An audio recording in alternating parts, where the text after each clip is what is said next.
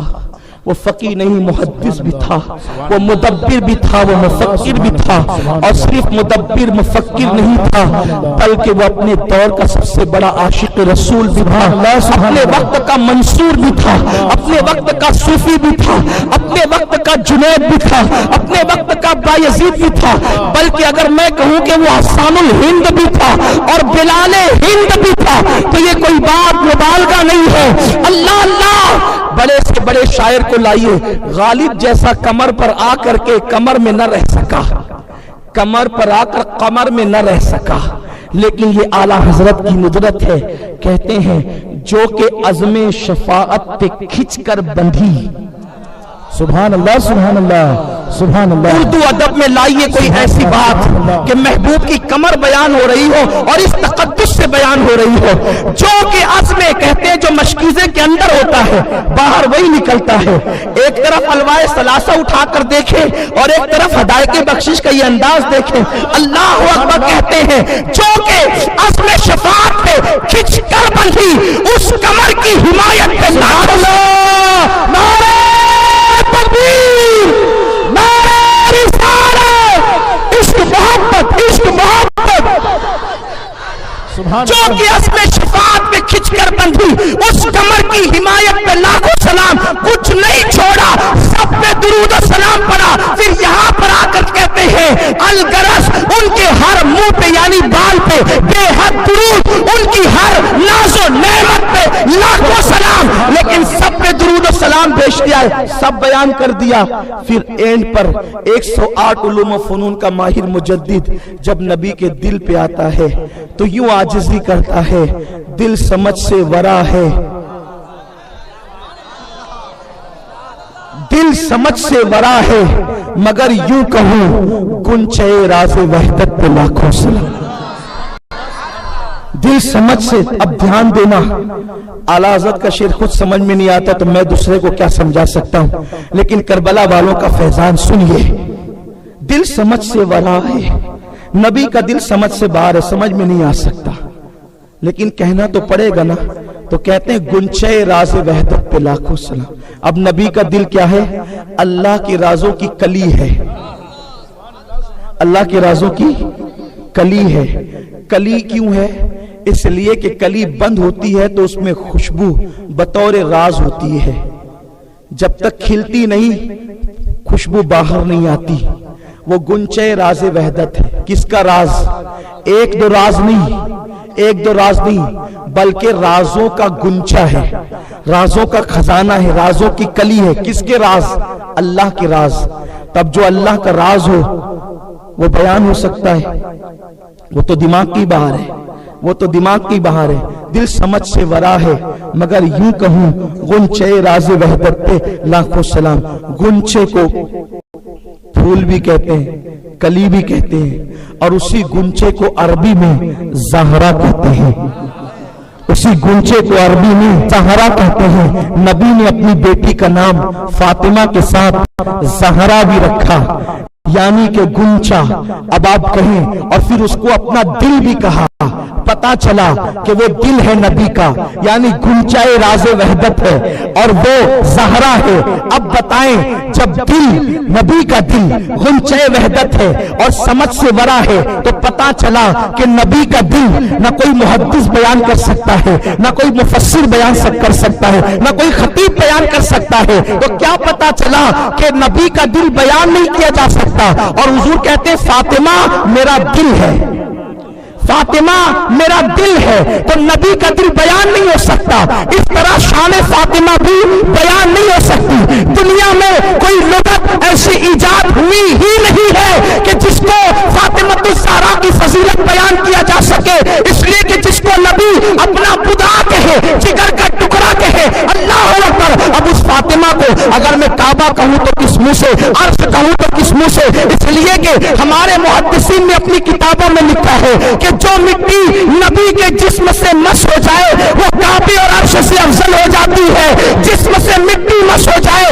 تو وہ کعبے اور عرش سے مس ہو جاتی ہے۔ فاطمہ نبی کے جسم سے لگنے والی مٹی کا نام نہیں ہے، بلکہ آقا فرماتے ہیں فاطمہ تو بدا تو منی، وہ میرے جگر کا ٹکڑا ہے۔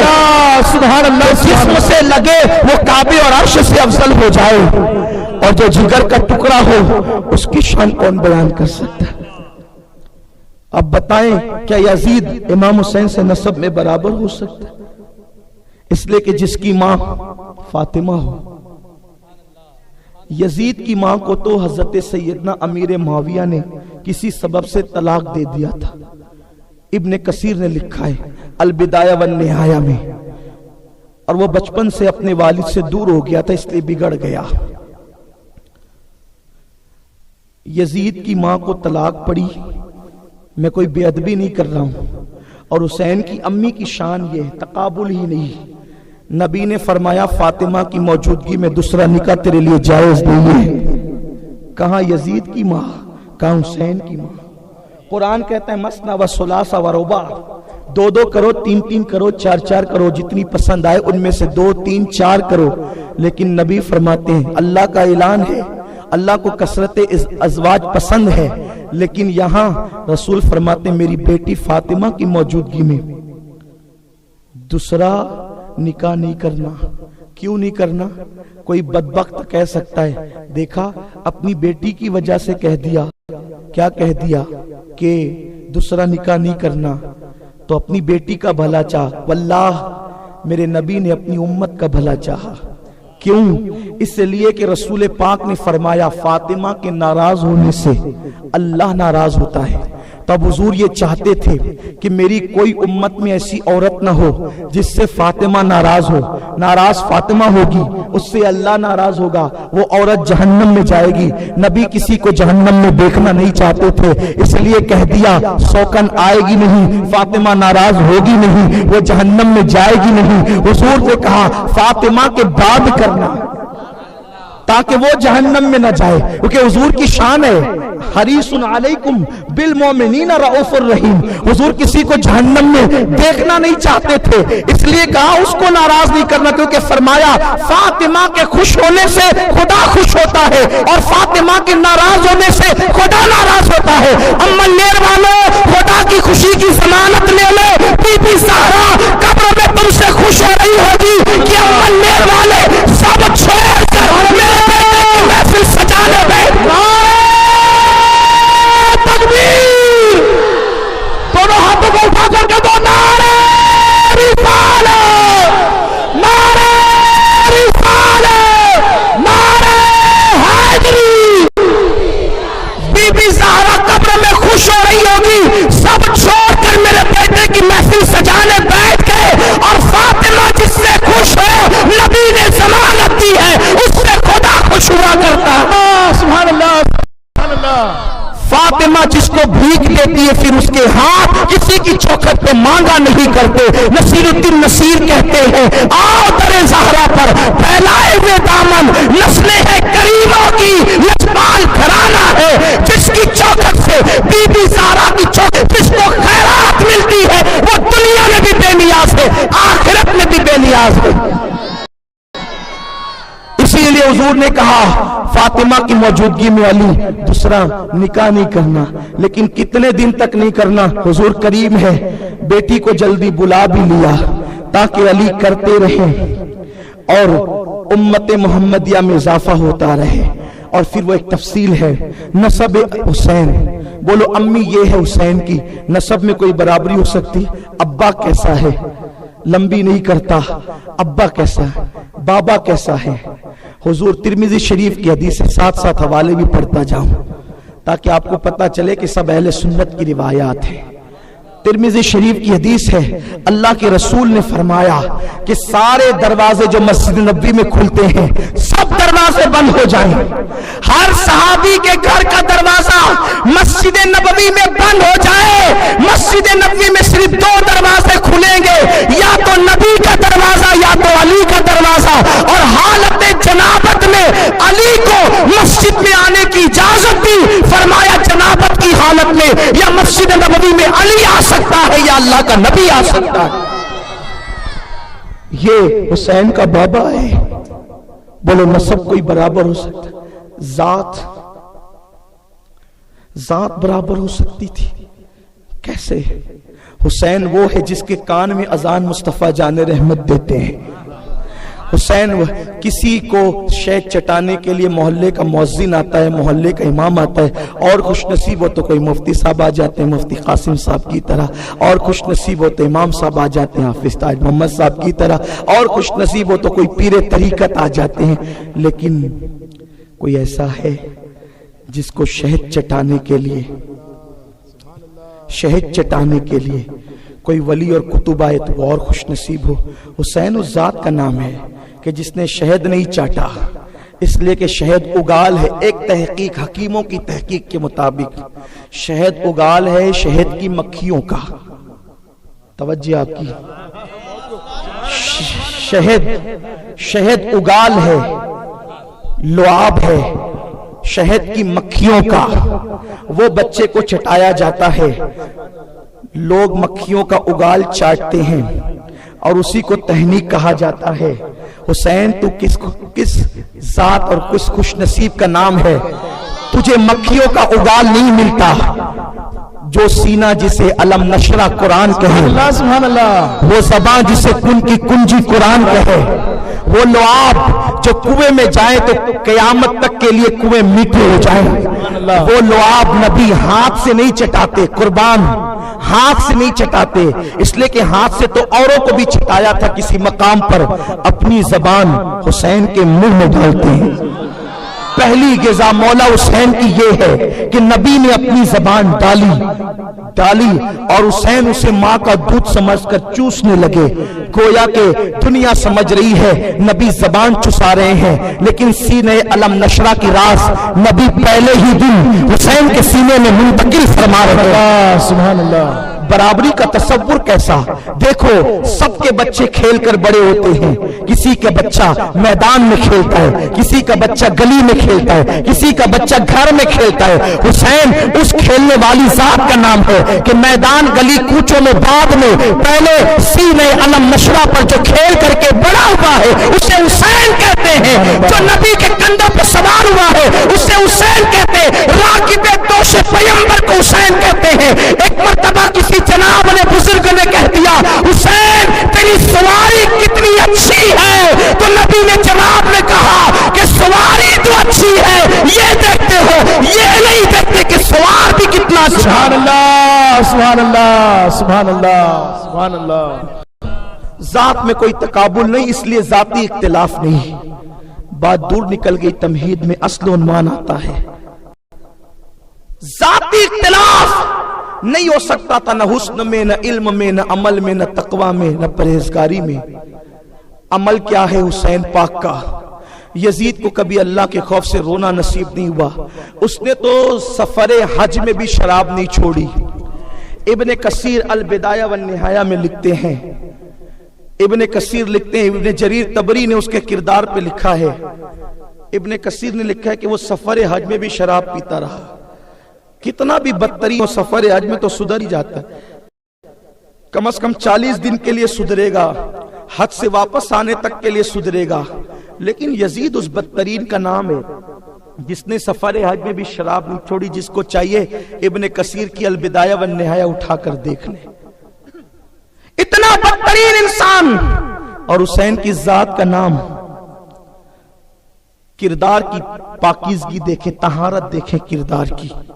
بچپنے میں بھائی سے کچھ انبن ہوئی اور بات چیت بند ہو گئی. جن کے رتبے ہیں سوا ان کو سوا مشکل ہے.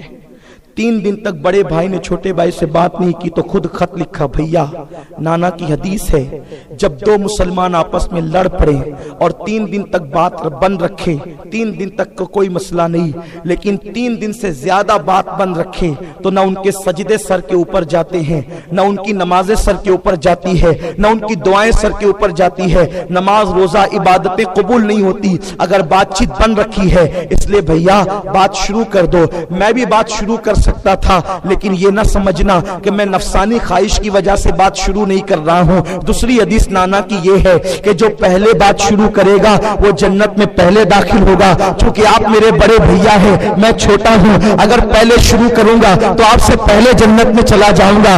آپ سے پہلے جنت میں جانا نہیں چاہتا, اس لیے مشورہ دیتا ہوں پہلے آپ بات شروع کریں تاکہ آپ پہلے جنت میں جائیں. یہ بچپنا ہے میرے حسین پاک کا, بچپنا یہ ہے, کردار کی پاکیزگی یہ ہے. مسلمانوں کردار میں بھی کوئی برابری نہیں, لیکن امام حسین کا اختلاف یزید سے تھا اور اس کے کردار سے تھا. اس لیے جو کربلا میں جنگ ہوئی یہ کردار کی جنگ تھی. یہ جنگ کس کی تھی؟ کردار کی. یہ جنگ کس کی تھی؟ دین کے تحفظ کی. یزید کلمہ پڑھ کر مکمل دین کو مٹانا چاہتا تھا. اس نے تو یہ تک کہ رواج دینے کی کوشش کی تھی, ذرا دھیان سے سننا, کہ پھوپھی کے ساتھ بھی نکاح ہو سکتا ہے, سوتیلی ماں کے ساتھ بھی نکاح کیا جا سکتا ہے. جس کو محرم ہم کہتے ہیں, جن سے اسلام نے نکاح حرام کیا ہے, اس نے اس سے بھی نکاح کو جائز کرنے کی کوشش کی. بلکہ شیخ عبدالحق محدث دہلوی نے یہاں تک لکھا, ایمان کانپتا یہ بات کہنے میں, لیکن بتانا چاہتا ہوں تاکہ سمجھ میں آئے. آج کل لوگ دین سے بہت دور جا رہے ہیں اور کربلا کو رسموں میں گھیر رکھا ہے, باندھ رکھا ہے. شیخ صاحب یہاں تک لکھتے ہیں, شیخ عبدالحق محدث دہلوی, کہ یزید بدبخت نے کہا تھا کہ اگر مجھے موقع ملے گا تو میں عائشہ کے ساتھ بھی نکاح کروں گا. یہ ام المومنین کی شان میں اس نے بدترین توہین کی تھی, اور نبی کی ازواج کی شان میں توہین, یہ نبی کی شان میں توہین ہے, نبی کی شان میں گستاخی ہے. یہ بدترین اس کا کردار تھا. شاعری میں اس نے کہا, دیکھیں کتابیں اٹھا کر, شاعری میں اس نے کہا کہ آل بنو ہاشم پر کوئی وحی نازل نہیں ہوئی, بلکہ انہوں نے حکومت پانے کے لیے ڈھونگ رچایا تھا. یعنی وحی کا بھی منکر ہوا وہ. اب جن لوگوں کو بعد میں تحقیقیں ہوئی الگ چیز ہے, لیکن بہرحال اتنی بدترین اس کی عادتیں تھی. امام نے دیکھا, امام بہت بڑے مفکر تھے, مدبر تھے, دور تک آپ کی نگاہ جا رہی تھی. آج کل لوگ کہتے ہیں کہ سارے لوگ تو کہتے تھے کہ یزید کی بیعت کر لی جائے, اکیلے حسین کیوں مخالف تھے؟ تو آپ تاریخ اٹھا کر کے پڑھیں, شہادت امام حسین کے بعد جو لوگوں نے بیعت کی تھی امام علی مقام کی موجودگی میں, انہوں نے سب نے بیعت توڑ دی تھی. یہاں تک کہ مدینہ منورہ کی ایک محفل میں لوگوں نے جوتے اتار کے پھینکے, ٹوپی اور عمامے اتار کے پھینکے, اور کہنے لگے جیسے ہم نے ٹوپی پھینک دی, جیسے جوتے پھینک دیے, جیسے ہم نے انگوٹھیاں پھینک دی, ویسے ہم نے یزید کی بیعت اتار کر کے پھینک دی. 3 سال کے بعد سب کی نگاہ جہاں پہنچی, 3 سال پہلے امام حسین کی نگاہ وہاں پہنچی. جب تک یزید کا فسق و فجور گھر کے اندر تھا لوگوں کو پتا نہیں تھا. امام حسین اس کے گھر کے اندر کو دیکھ رہے تھے, اس لیے اس کی مخالفت فرما رہے تھے. اور امام کھڑے ہوئے دین کے تحفظ کے لیے, کردار بچانے کے لیے.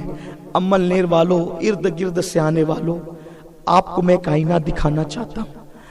آج ہم یزید کے ساتھ ہیں یا امام حسین کے ساتھ. نعرہ نہیں, نعرے کی بات نہیں کرتا. آج کل تو نعرے بھی عجیب و غریب قسم کے ہیں. نعرہ کسی کے لیے زبان سے لگتا ہے اور دل کسی اور طرف مائل رہتا ہے. آدمی کسی پارٹی پر لگاتا ہے, ووٹ کسی پارٹی کو دیتا ہے. نعروں کا اعتبار کیا ہے؟ زبانی نعرے کوئی اہمیت نہیں رکھتے. آج اس محفل کے اندر آئینہ دیکھنا ہے، ہم حسین کے ساتھ ہیں یا یزید کے ساتھ؟ کردار کی جنگ ہے یہ، جسے کربلا کی جنگ کہتے ہیں۔ ایک شخص دین کو مٹانا چاہتا ہے اور ایک ذات دین کو بچانا چاہتی ہے۔ ایک شخص تخت و تاج کو دین سے زیادہ پیارا سمجھتا ہے، ایک شخص دین سے زیادہ نفسانی خواہشات کو پیارا سمجھتا ہے، ایک شخص دین سے زیادہ اپنی خواہشات کو ترجیح دیتا ہے، ایک شخص نماز سے زیادہ اپنی خواہشات کو ترجیح دیتا ہے، اور ایک ذات ہے جو دین سے زیادہ پیار نہ اپنے آپ سے کرتی ہے، نہ اپنے ہم شبیہ رسول بیٹے سے کرتی ہے، نہ اپنی اولاد سے کرتی ہے، جس کے لیے دین دین دین سب کچھ دین ہے۔ ایک طرف دین ہے، دوسری طرف 18 سال کا بیٹا ہے، تو دین پر 18 سال کا بیٹا بھی قربان، 6 مہینے کا معصوم بچہ بھی قربان، 19 سال کا بھتیجا بھی قربان، بھائی بھی قربان، بھانجے بھی قربان، سب قربان، اور سب کو قربان کر کے اپنی جان بھی دین پہ قربان کر دیتا ہے، حتیٰ کہ سب قربان کر کے سب مٹا کر خدا کے دین کو نئی زندگی عطا کرتا ہے۔ اب آج ان دو شخصیات کے آئینے میں ہم دیکھیں، ہم کس کے ساتھ ہیں؟ وہ ذات جو دین سے زیادہ کسی سے پیار نہیں کرتی، سب دین پہ قربان کرتی ہے، اور وہ ذات جو دین کو اپنی ہر خواہش پہ قربان کر دیتی ہے، ہم کس کے ساتھ ہیں؟ کلمہ تو یزید بھی پڑھتا تھا، ہم کس کے ساتھ ہیں؟ اب دھیان سے سننا، تلخ لگے تو معاف کرنا، پوری سننا، اینڈ پر پہنچ رہا ہوں اور آپ کو بھی پہنچانا چاہتا ہوں۔ فجر کی نماز دین ہے، بلکہ دین کا ستون ہے۔ وہ کہتی ہے مجھے ادا کر، نفس کہتا ہے سو جا۔ اگر سو جاتے ہو، حسینی بن کر کردار یزید کو زندہ کرتے ہو، بولو کس کے ساتھ ہو؟ عملی طور پہ کس کے ساتھ ہو؟ ظہر، عصر، مغرب اور عشاء مال کی محبت اور لالچ میں دولت پہ قربان کرتے ہو۔ یہی کام تو یزید بھی کر رہا تھا۔ یہ اور بات ہے کہ وہ یزید کہلا کر یہ کر رہا تھا اور ہم حسینی کہلا کر یہ سب کر رہے ہیں۔ اگر آپ کے محلے کے اندر جوا کھیلا جاتا ہے، اگر آپ کے محلے کے اندر ڈی جے لگا کر شادیوں میں ناچا جاتا ہے اور رقص کیا جاتا ہے، تو یزید بھی تو بندروں کا ناچ دیکھ رہا تھا اور آپ ہیروں کو ننگا ناچتے دیکھ رہے ہیں۔ بڑی معذرت کے ساتھ غلطی کروں تو میرے علماء، میرے مفتیان کرام اصلاح کریں گے۔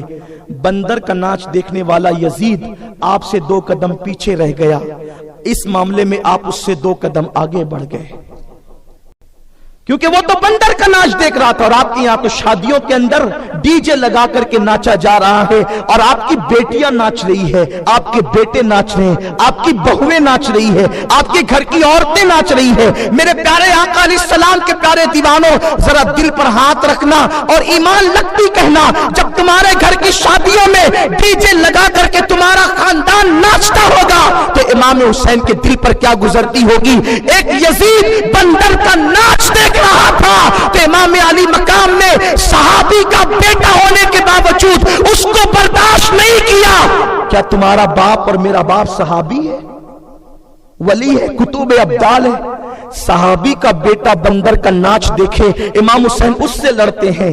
اگر تم ہیرو ہیروئن کا ناچ دیکھو گے تو امام تم سے خوش رہیں گے، امام تم سے راضی رہیں گے؟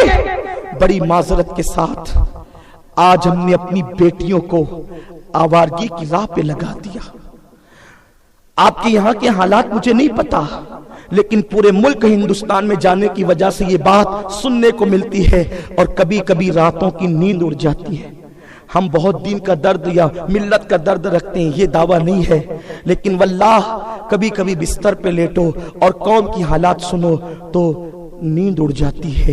مسلمانوں کی بیٹیاں کافروں کا ہاتھ پکڑ کر بھاگ رہی ہے، مسلمانوں کی بیٹیاں محلے کے جوان لڑکوں سے فون پر گفتگو کر رہی، کھلکھلا رہی ہے، کہہ لگا رہی ہے۔ آج آپ کی بات نہیں کرتا، اس شہر کی بات نہیں کرتا، دنیا کی سروے رپورٹ کے مطابق 70% بچیاں ناجائز تعلقات کی لعنت میں مبتلا ہیں۔ شادی سے پہلے اپنی آبرو لٹا بیٹھتی ہے، آبرو گما بیٹھتی ہے، اور بعد میں طلاق تک کی نوبت آتی ہے۔ یہ صورتحال کیوں پیدا ہوئی؟ کیا ہمارے گھر پہ کوئی آ کر کے کہتا ہے کہ چلو زنا کرو؟ ہمارے دروازے پہ کوئی آ کے کہتا ہے کہ چلو افیئر کرو؟ کیوں؟ ایک ماں اپنی جوان بیٹی کو اپنے بازو میں لے کر بیٹھ کر جو سیریل میں زنا کے مناظر دکھا رہی ہے، اسی گندگی کو دیکھ کر اس کے جذبات ابھرتے ہیں۔ کہاں وہ ذات، کہاں وہ ہستیاں، کہاں وہ ذوات جنہوں نے اسلامی بیٹیوں کی آبرو کو قربان کرنے کے لیے اپنی اسلامی بیٹیوں کی آبرو کو تحفظ دینے کے لیے اپنا سب کچھ قربان کر دیا، اور یہاں نفسانی خواہشات کے لیے دین کو کچل رہے ہیں، دین کے اقدار کو کچل رہے ہیں۔ روح حسین کو اس وقت تک کہ تم خوش نہیں کر سکتے جب تک کہ دین نے جو تمہارے لیے احکامات نافذ فرمائے ہیں اس پر عمل نہ کرو۔ چند درم شربت خون حسین کا بدلہ نہیں ہو سکتا، چند درم شربت خون شہداء کربلا کا بدلہ نہیں ہو سکتا، بلکہ سنو، اگر دنیا کے 7 سمندروں کو کہ پانی کو شربت بنا کر کے پوری دنیا میں تقسیم کر دو تو بھی معصوم علی اصغر کے خون کے قطرے کا بدل نہیں ہو سکتا۔ ہم چند درم شربت سے سمجھتے ادا کر دیا، جب کوئی بیٹی کی آبرو لٹتی ہوگی تو امام حسین کے دل پہ کیا گزرتی ہوگی؟ کتنی باحیا تھی ان کی خاندان کی عورتیں۔ جب کربلا کے اندر سب لٹ گیا، پتا ہے کربلا کے بعد کیا ہوا؟ مورخوں نے لکھا ہے، جب امام پاک کی شہادت ہو گئی، صاحب آئین قیامت استاذ زمن تو یہاں تک لکھتے ہیں کہ امام پاک کو شہید کرنے کے بعد ان ظالموں نے امام پاک کے کرتے کو بھی اتار لیا، اوپر کے کپڑے بھی ان ظالموں نے اتار لیے، چھین لیے کپڑے، شہداء کے کپڑے اتار لیے گئے، قمیصیں اتار لی گئی، اور ان کی لاشوں کو برہنہ کر دیا گیا اور اس پر گھوڑے دوڑائے گئے۔ وہ نازنین بدن جس کو رسول پاک سینے پہ بٹھا کر چومتے تھے، وہ نازنین بدن جس کے لیے سجدوں کو طویل کرتے تھے، وہ نازنین بدن جب جمعہ کا خطبہ دیتے تھے اور مولا حسین لڑکھڑاتے ہوئے مسجد میں آتے تھے تو نبی اپنا خطبہ روک کر منبر سے نیچے اتراتے تھے اور امام پاک کو گود میں اٹھا کر پھر گود میں لے کر خطبہ دیتے تھے۔ اس نازنین بدن پر گھوڑے دوڑائے گئے اور گھوڑوں کی ٹاپوں سے اس نازنین بدن کو کچل دیا گیا۔ امام قاسم کا وہ جوان سالہ بدن کچل دیا گیا، ہم شبیہ پیغمبر علی اکبر کا بدن کچل دیا گیا۔ عورتیں کتنے نازک دل والی ہوتی ہیں، اگر چوہا مرا ہوا دیکھ لے تو عورتیں دن بھر کھانا نہیں کھاتی۔ محلے میں ایک لڑکے کا ایکسیڈنٹ ہو جائے تو کئی دن تک کے پورے محلے کی عورتیں غم میں ڈوب جاتی ہے۔ دوسرے کے بچے کا ایکسیڈنٹ ہو تو عورتوں کا دل اتنا چھلنی چھلنی ہوتا ہے۔ ایک میت ہو تو عورتیں اتنا روتی ہے، جن کے بیٹے شہید، جن کے بھتیجے شہید، جن کے بھانجے شہید، جن کا شوہر شہید، سب کچھ جن کا لٹ جائے، کیا ان کے ہوش باقی رہتے ہیں؟ لیکن اسی پہ بس نہیں، ادھر شہداء کی لاشوں پہ گھوڑے دوڑ رہے ہیں، ادھر خیمے کو آگ لگا دی گئی، علی اصغر کا جھولا بھی چھین لیا گیا، لوٹ لیا گیا، سیدہ سکینہ کی بالیاں چھین لی گئی، حتیٰ کہ ان طاہر و مطہر جن کے لیے آئے بیویوں نے سیدہ زینب سے کہا، شہزادی زینب، ہمارے چہروں کو کبھی کسی نے نہیں دیکھا، آج ہمارے دوپٹے چھین لیے گئے، ہم کیا کریں؟ سیدہ نے کہا، بیبیوں، اللہ نے تمہیں بڑے بال اس لیے عطا کیے کہ کل تک دوپٹوں سے چہرہ چھپاتی تھی، اپنے پیچھے کے بالوں کو آگے کر لو اور اپنے بالوں سے اپنے چہرے کو چھپا لو، تاکہ کم سے کم چہرے کے معاملے میں بے پردگی نہ ہونے پائے۔ ان کی حیا کا حال یہ تھا، ان کی غیرت کا حال یہ تھا. اور آج مسلمانوں کی بیٹیاں ولیمے میں بے پردہ گھومے، شادیوں میں بے پردہ جائے، باریک اور پتلے لباس مسلم بیٹیوں کی پہچان بن جائے. بے شرم بھائی کو شرم نہیں آتی کہ وہ اپنی بہن کو منع کر سکے. اگر ایک دن سالن بگڑ جائے تو باپ اپنی جوان بیٹی کو تماچا مارتا ہے کہ تو نے سالن کیسے بگاڑ دیا. لیکن بے غیرت باپ کو جب بیٹی بے پردہ بازار میں جاتی ہے اس وقت تماچا مارنا یاد نہیں آتا کہ تو بازار میں بے پردہ کیسے چلی گئی. بلکہ لوگ تو یہ کہتے ہیں یہ مولوی تو شکی ہوتے ہیں. کیا پردہ لگا رکھا ہے؟ آنکھوں میں پردہ ہے. مان لیا آنکھوں میں پردہ ہے. میرے بھائی تیری بیٹی کی آنکھ میں پردہ ہے، زمانے کی آنکھ میں تو پردہ نہیں ہے. ہم نے اپنی بیٹیوں کو آوارگی کی طرف ڈالا، ہم نے اپنی بیٹیوں کو آوارگی کی راہ پہ چھوڑ دیا، بے پردگی کی راہ پہ چھوڑ دیا. سنو، اللہ کے رسول نے فرمایا جس گھر کی بیٹیاں بے پردہ گھومتی ہے اور اس گھر کے مرد طاقت و قوت کے باوجود منع نہیں کرتے، ایسے مرد دیوس ہے، دیوس. اللہ نہ ان کی نمازیں قبول کرتا ہے نہ ان کی دعائیں قبول کرتا ہے. کیسے دعائیں قبول ہوگی؟ بیٹیاں آوارگی کی راہ پہ ہم لے جائیں، کسی کے ساتھ بھاگے تو رونے کو مزدور نہیں ملتے. ہم نے اپنے ہاتھوں سے اپنے پیر پہ کڑاڑی ماری ہے. جب تک مسلمانوں کی بیٹیاں سیریل نہیں دیکھتی تھی اس وقت تک مسلمانوں کی بیٹیاں کبھی کسی کے ساتھ بھاگی نہیں تھی. جب تک مسلمانوں کی بیٹیاں فلمیں نہیں دیکھتی تھی اس وقت تک مسلمانوں کی بیٹیاں کسی کے ساتھ بھاگی نہیں تھی. بلکہ جو آتا تھا وہ بیٹیاں اس کو سنوار دیتی تھی، وہ بیٹیاں اس کی زندگی میں انقلاب پیدا کر دیتی تھی. کیا تمہیں نہیں پتا ہماری بیٹیاں کیسی تھی؟ بغداد میں ایک جوان نے ایک لڑکی کو دیکھا، آنکھیں چار ہو گئی. اس نے اس لڑکی سے کہا کیا میرے ساتھ شادی کرے گی؟ اس لڑکی نے کہا میرا باپ مسجد کا امام ہے اور مجھے شرم آئے گی تیرے ساتھ شادی کرنے کے لیے، لیکن ایک کام کر، مجھے 40 دن کی مہلت دے تاکہ میں 40 دن میں اپنے بابا کو منا لوں. لیکن ان 40 دنوں میں تیرے لیے شرط ہے کہ تو میرے باپ کی اقتدا میں نماز پڑھے گا. ایک وقت کی نماز بھی چھوٹنا نہیں چاہیے.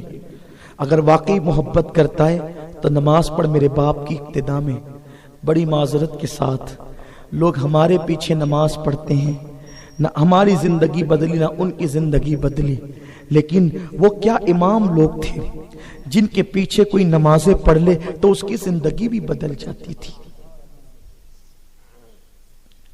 ان کا تقدس کیا تھا، ان کی پرہیزگاری کیا تھی، ان کا عشق رسول کیا تھا، ان کی زندگی کیسے نپی تلی اور جچی ہوئی ہوا کرتی تھی.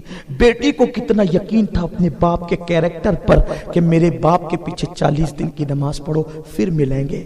یہ کہہ کر چلی گئی. وہ مرتا کیا نہ کرتا، محبت کے نشے میں انسان کیا نہیں کر سکتا. 40 دن تک نماز پڑھتا رہا. ان 40 دن گزرے، 40واں بھی دن گزرا، وہ لڑکا پھر پلٹ کر نہیں آیا. اس لڑکی نے اپنی کنیز بھیج کر اس سے کہا کیوں نہیں آتے پلٹ کر؟ اس نے کہا اس سے کہہ دینا جب تک دل میں یار نہ بسا تھا، اوروں کے لیے پیار تھا. 40 نمازیں پڑھ کر کسی کی محبت دل میں پیدا ہو گئی، خدا کی محبت دل میں بس گئی، اس کے محبوب کی محبت بس گئی. اب کسی اور کے لیے جگہ نہیں پاتا. میرے پیارے آقا صلی اللہ علیہ وسلم کے دیوانوں، ہمارے محلے کا کردار یہ تھا، ہمارے معاشرے کا کردار یہ تھا، ہماری بیٹیوں کی غیرت یہ تھی. اٹھاؤ تاریخ،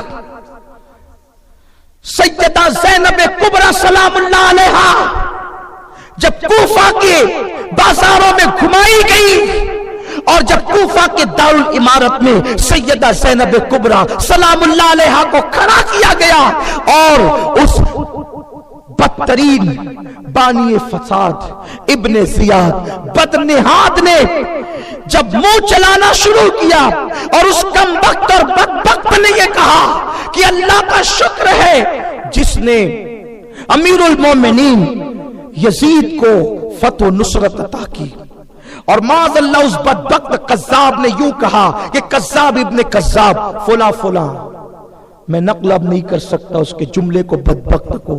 اس نے امام پاک کا نام لیا، ان کو شکست ہوئی، سیدہ زینب سے رہا نہیں گیا، کیونکہ کوئی مرد نہیں بچا تھا، کوئی مرد تھا نہیں۔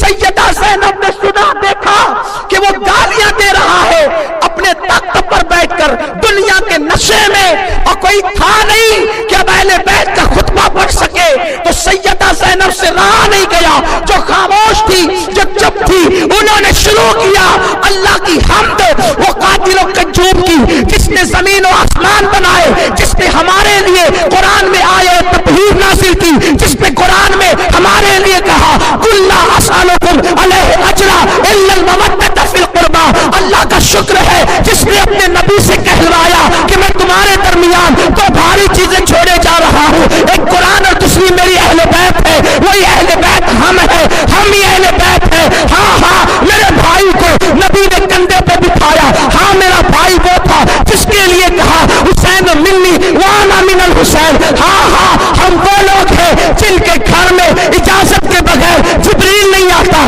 میری امی فاطمہ وہ ہے جس کے دوپٹے کو کبھی چاند اور سورج نے نہیں دیکھا۔ یہ خطبہ جب دارالامارت کوفہ میں زینب نے پڑھنا شروع کیا، سب کی بولتی بند ہو گئی، سب چپ ہو گئے۔ الفاظ کا چناؤ، الفاظ کی ترتیب، فصاحت و بلاغت جیسے زینب کے تلوے چوم رہی ہو۔ اس محفل میں ایک نابینا صحابی تھے جو مولا علی کے ساتھ بہت طویل وقت گزار چکے تھے، اس واقعے کی ان کو خبر نہ تھی۔ وہ چیخ پڑے باب مدینۃ العلم، علی کے بارے میں میں نے سنا تھا کہ وہ شہید ہو گئے، کیا وہ خبر جھوٹی تھی؟ اور آج کوفہ کے دارالامارت میں علی خطبہ دینے آ گئے۔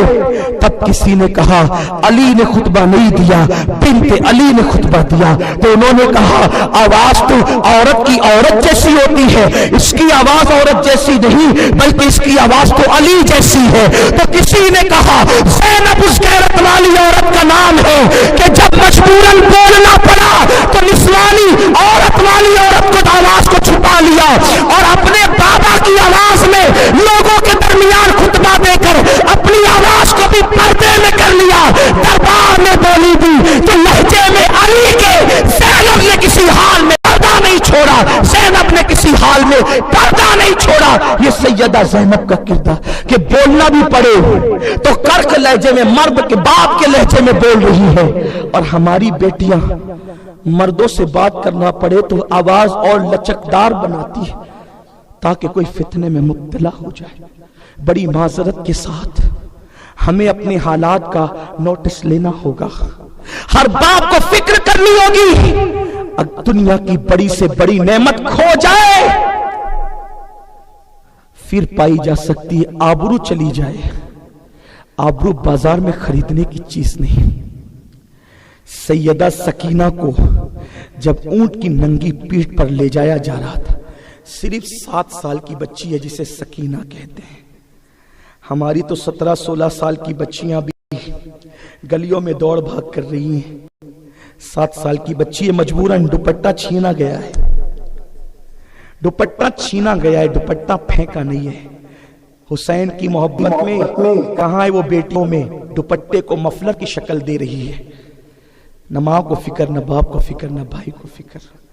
بہت پچھتاؤ گے اگر بیٹیوں کو پردے میں نہیں رکھو گے، بہت پچھتاؤ گے اگر بیٹیوں کو کردار فاطمہ کے زیور سے آراستہ نہیں کرو گے، بہت پچھتاؤ گے اگر اپنی بیٹیوں کو حیا کا پابند نہ بناؤ گے۔ 7 سال کی بچی کتنی ہوتی ہے؟ ہمارے یہاں کی 7 سال کی بچیوں کو بسکٹ اور چاکلیٹ کے سوا اور کھلونوں کے سوا کوئی شعور نہیں ہوتا، لیکن وہ حسین پاک کی بیٹی تھی۔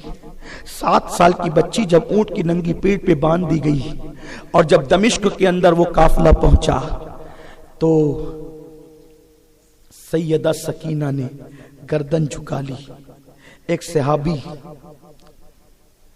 وہاں پر تھے، انہوں نے منظر دیکھا تو کہا ارے اعلان تو یہ ہوا تھا کہ لٹیروں کا قافلہ آ رہا ہے، لٹیروں کو ہم نے قتل کیا ہے، یہ تو حسین پاک ہے، یہ تو حسین پاک ہے، یہ تو عباس کا سر ہے۔ صحابی لرز گئے، کیا ہوا؟ جھوٹ بولا گیا ہم سے۔ تو وہ آئے اور آنے کے بعد چونکہ اور عورتوں سے بات کرنے کی ہمت نہ کر سکے تو سوچا جو سب سے چھوٹی بچی ہے اسی سے بات کر بی بی آپ کون ہیں؟ تو روتے ہوئے کہا میں حسین کی بیٹی ہوں۔ ہائے ہائے، ان کے گھر میں بے اجازت جبرائیل آتے نہیں۔ قدر والے جانتے ہیں قدر شان اہل بیت۔ اولیاء جس کی دادی کا نام لے کے گردن جھکاتے ہیں وہ سکینہ ہے۔ آج کہا کہ میں حسین کی بیٹی ہوں، دوپٹے ہماری چھین لیے گئے، مانگنا ہماری عادت نہیں۔ اس صحابی نے کہا بی بی میں غلام ہوں نبی اور آل نبی کا، کیا میں تمہاری کوئی خدمت کر سکتا ہوں، کوئی مدد کر سکتا ہوں؟ کوئی دوسرا ہوتا تو کہہ دیتا کہ قید سے چھڑا دے، ہاتھوں کی رسیاں ڈھیلی کروا دیں، پیروں کی بیڑیاں نکال دے، گلے کا توق ہٹا دے، لیکن بہر نبی کی شہزادی تیری عظمت کو سلام۔ ہاتھوں کی رسیوں کے درد کی پرواہ نہیں، پیروں کے بیڑیوں کی پرواہ نہیں، اونٹ کی ننگی پیٹھ پہ بٹھا کر 1 مہینے کا سفر کروایا گیا، اس کی پرواہ نہیں۔ آپ سمجھتے سائیکل پہ بیٹھ کر کے شاہ عالم نگر سے اگر کوئی بندہ درگالی چلا جائے تو آج کے اس راحت پسند دور میں اس کا حال کیا ہوتا ہے؟ بیویوں کو اونٹ کی ننگی پیٹھ پہ بٹھایا گیا۔ وہ شہزادیاں جن کے قدموں کے نیچے اللہ اکبر اگر پھولوں کی چادر بچھا دے تو بھی ان کا حق ادا نہیں ہو سکتا، لوگ اپنی پلکوں کو بچھا دے تو بھی حق ادا نہیں ہو سکتا، انہیں اونٹوں کی ننگی پیٹھ پہ بٹھایا صرف کس لیے؟ ایک قربانی ہے دین کے تحفظ کے لیے۔ جب سیدہ سکینہ کے پاس اس صحابی نے کہا بی بی میں کوئی مدد کر سکتا ہوں؟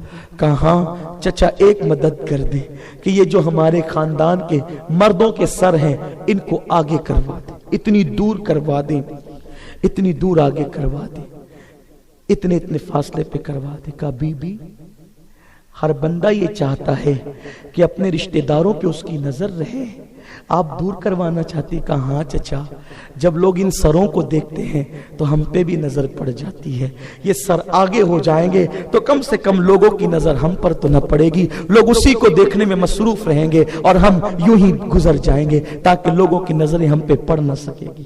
یہ غیرت تھی خاندان نبوت کی بیٹیوں کی۔ آج ہماری بیٹیوں کی غیرت کہاں چلی گئی؟ ہماری بیٹیاں کیا تھی؟ دل کے کانوں سے ایک بات سنیں، اب بات ختم کروں، چونکہ یہ کردار کی جنگ ہے، دین کے تحفظ کی جنگ ہے، اور آج دین کو ہم پامال کر رہے ہیں۔ کانوں میں ایئر فون لگا کر گانے سننے والے حسین پاک کو منہ کیا دکھائیں گے؟ مولا حسین تمہارے دامن کو پکڑ کر اگر پوچھیں گے 18 سال کے بیٹے کی قربانی کا یہ صلہ دیا تھا تم نے؟ 2-4 محفلیں کر کے حق کے حسین ادا نہیں ہو سکتا۔ ارے حسین پاک کی شہادت تو وہ شہادت ہے جس پر نبی بھی زار زار روئے ہیں۔ اٹھا کر کے دیکھو حدیث، عبداللہ ابن عباس کہتے ہیں میں جمعہ کے دن 61 ہجری 10ویں محرم کو سو رہا تھا، میں نے خواب میں دیکھا حضور کی زلفیں بکھری ہوئی ہیں، آنکھوں میں آنسو ہے اور جبے پر خون کے قطرے ہیں۔ میں نے عرض کی آقا اچھا حضور کی زلفیں کبھی نہیں بکھرتی تھی؟ اس لیے ابن عباس کو حیرت ہوئی، یا رسول اللہ خیر تو ہے؟ اللہ خیر فرمائے، آج آپ کی زلفیں بکھری ہوئی، آنسو، لباس خون کے دھبوں سے رنگین، ہاتھ میں خون بھری ہوئی بوتل، حضور کیا ہے؟ آقا فرماتے ابن عباس آج میرا بیٹا حسین کربلا میں شہید ہو گیا، میں صبح سے لے کر اب تک شہیدوں کا خون اس بوتل میں جمع کرتا رہا۔ جس شہادت پر اللہ کے رسول بھی بعد وصال بھی روئے ہو، وہ شہادت مولا حسین کی ہے۔ ہم نے اس شہادت کی کیا پرواہ کی، اس شہادت کی کیا فکر کی؟ ہم نے ماہ محرم کو چند رسومات کے اندر جوڑ دیا اور اسی میں مست ہو گئے، اصل عنوان کی طرف سے توجہ ہٹ گئی۔ جس دین کی خاطر حسین پاک نے جان دی، جس کردار کے تحفظ کی خاطر، جس شریعت کی خاطر جان دی، اگر اس شریعت کا تحفظ تمہارے گھروں میں نہیں ہوگا تو تم مولا حسین کو منہ دکھانے کے قابل نہیں ہو۔ بیٹوں کو بھی آوارہ کیا، ہمارے چھوٹے چھوٹے بچے نشہ کر رہے ہیں،